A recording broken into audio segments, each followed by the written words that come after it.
Thomas the Tank Engine and Friends is a TV show, but something I find interesting is we're at a point in time where we don't really watch, broadcast television anymore. Predominantly, we watch things through streaming, I guess on Amazon Prime for Thomas's case, and somewhat Netflix, but, well, not really. It's like 2 seasons, if that. And, well, you got DVDs and Blu-rays as well, so we're covered on the physical market. However, nowadays, it seems like watching something on broadcast television has become quite a rarity. No one really does it anymore, and if they do, it's predominantly sports that get the most amount of views. It was something that needed to happen because cable is admittedly way too expensive and stuff. Though, to be fair, the streaming landscape really isn't that much better at the moment. We're kind of going back to square one, if anything. But today, I wanted to reflect on the channel. The one channel that here in North America, at least, I think housed Thomas the best. It aired it pretty often throughout the day, it had fun bumpers, and generally was just such a charming channel for edutainment content, and I don't feel like it gets as much love as it really deserves. So, let's talk about PBS Sprout. Sprout is what you get when you combine Comcast, Hit Entertainment, the Sesame Workshop, and PBS, put it in a blender, all together, and bada bing, bada bam, you have a brand new edutainment channel. And with those companies working together to make this channel, obviously all their stuff would air on here. You have Sesame Street, you have Bob the Builder, and of course you have Thomas the Tank Engine Friends. This is predominantly a Thomas video, but I'll generally talk about the channel as a whole. Sprout just had an aura when it came to the channel. Other channels of its kind like PBS or Nick Jr., well, still had a lot of fun bumpers and charm to them. It just didn't compare to me. Like for starters, the channel had a morning, afternoon, and night cycle. No, really, each time of the day would have representations of what kind of bumper and style that really helped give this channel so much more life than every other edutainment channel out there. Like in the morning, you would have this puppet named Chica and her co-host here telling you things that happen in the morning, shouting out people's birthdays, and occasionally having guest stars. You'd have in the afternoon these more puppet-featured segments. These were pretty charming as well. They all feel very handcrafted and well-made. Not to mention a lot of the bumpers always showed off, kids' imaginations and spirit. And there's just such a coziness to this vibe. But my favorite segments would always be the nighttime ones with Nina and Star.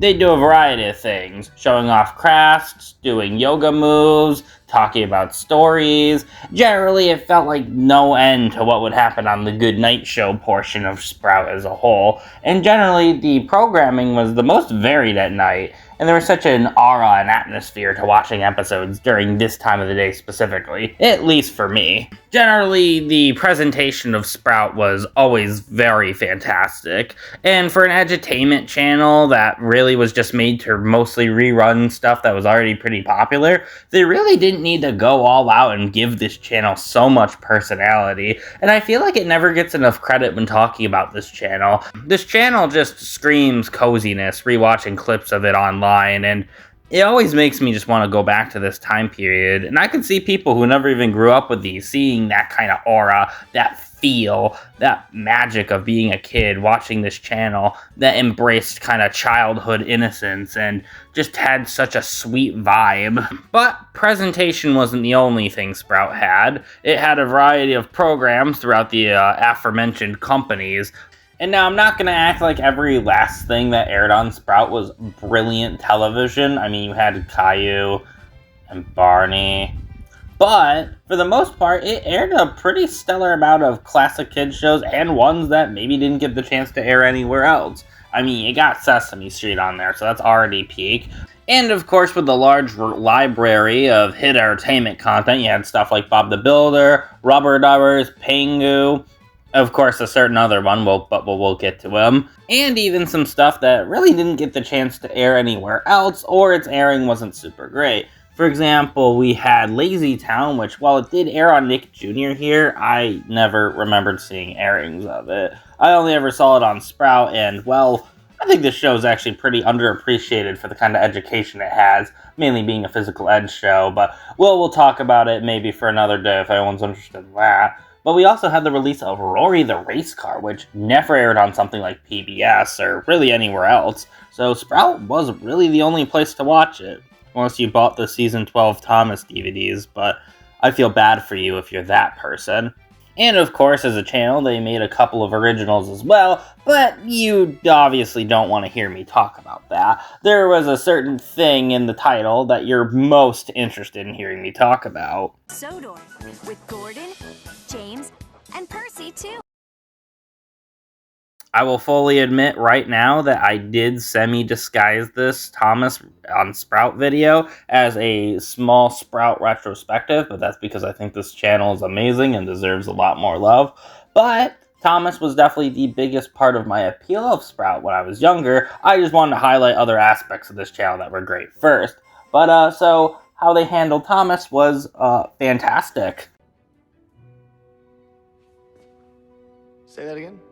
Like, whenever it came to Thomas airing on literally any other channel, it always seemed like there was some kind of dumb restriction or a weird time period it had to air in. For example, when it first came to the States, it was lumped with Shining Time Station, which was definitely a charming show and I have a deep respect and admiration for.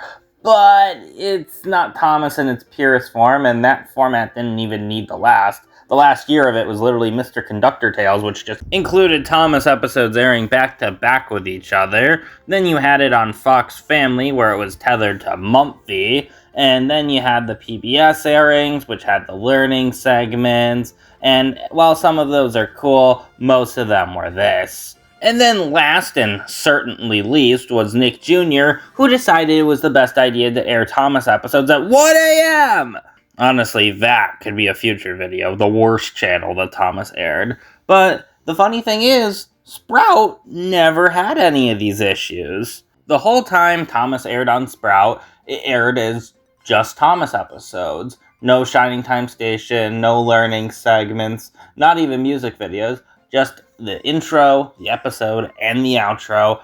And it's kind of nice here in the States to just have one where it can just air on its own whenever they need to air it and not feel the need to add some kind of gimmick to how Thomas must air. Not to mention, they aired it quite consistently. All these other channels feel like they air it at pretty random times, whether it be early in the mornings or the middle of the days, and usually it'd be only once or twice every day. Sprout didn't air Thomas religiously, but they always aired it just enough so that you could actually catch an episode. In all those variety shows I mentioned earlier, like the Sunny Side Up show, the morning one, the sharing show, the afternoon one, and the goodnight show, the, night one, Thomas would thankfully air on all of these. Admittedly not 24/7 on each, the night one definitely seemed to be the one they liked airing Thomas the most in, but they still aired them on every single one of these. That schedule, honestly, for Sprout, always been really balanced and gave every show some kind of admiration. And the best thing about Thomas was any era of Thomas could really air whenever. It wasn't just struck in with the classic seasons or the hit entertainment run or the CGI stuff. Throughout the entirety of Sprout airing Thomas, they aired a wide range of episodes. And that's saying something, because with other channels it feels like there was a limit. Like, for example, PBS never really played many classic episodes unless they were a part of the airing. And, well, when the CGI stuff hit around 100 episodes, they stopped airing model episodes outright. But there was no real restriction with what Sprout would air. They'd air everything from Thomas and Gordon up to Fiery Flynn. They also played quite a bit of the Thomas movies, like Day of the Diesels and Misty Island Rescue. But they also hold the record for being the only US channel to date to ever air Thomas and the Magic Railroad. They even made some pretty fun bumpers for it, too. It's kind of nice. Not all good things last, however, as Thomas left Sprout in 2015, and then it got renamed to Universal Kids in 2017, and Comcast bought all the shares and kind of ruined the channel as a whole, getting rid of all the cool, unique stuff about it, and then the channel completely shut down back in March of this year. And now Sprout is officially dead, or I guess Universal Kids, but I hate that name, so to me this is always Sprout. It's sad, but hey, it had a good 10-year run, I would say, of being a fantastic edutainment channel. And considering how lousy this portion of entertainment can really be for its young audience, I'm really glad to see that the people who worked on Sprout clearly cared to make something important. And hey, I'm also very glad that they respected my favorite Blue Tank engine.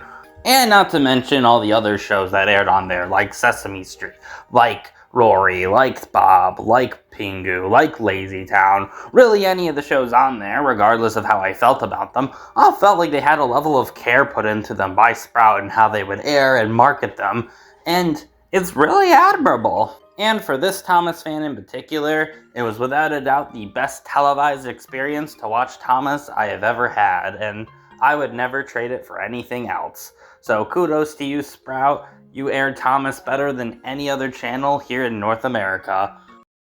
No, like seriously? Come on, Nick Jr., you really chose to air it at 1 a.m.?